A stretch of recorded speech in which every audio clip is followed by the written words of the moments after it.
Hey guys, আসসালামু আলাইকুম। কি অবস্থা সবার? আজকে আমরা দেখতে চলেছি আফগানিস্তান বনাম পাকিস্তানের ত্রিদেশীয় সিরিজের ম্যাচটি।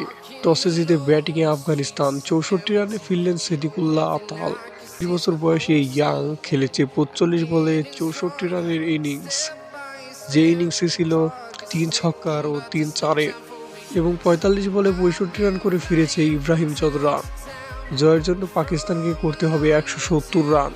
মাত্র 27 রানে 4 উইকেট শিকার করলেন ফাহিম আশরাফ। গোল্ডেন ডাক মারলেন শুরুতেই সাইম আইয়ুব। 25 রানে সাজঘরে ফকুর জামান।